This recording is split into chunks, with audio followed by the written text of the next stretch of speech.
కి పత్తి మూలు ఏరడానికి అయితే వచ్చాము. అయన్నీ ఏరేసి కుప్ప అయితే పెట్టాము.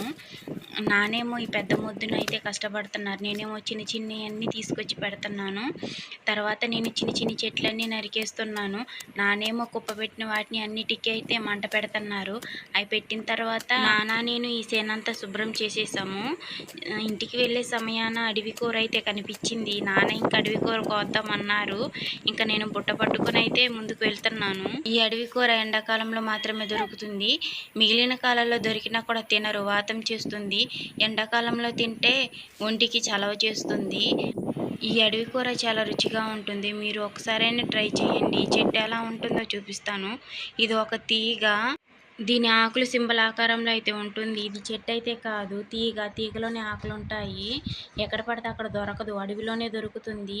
ఈ ఆకులన్నీ కోసి ఒక వంటకం అయితే చేసి చూపిస్తాను. దీన్ని మా గిరిజన భాషలో అయితే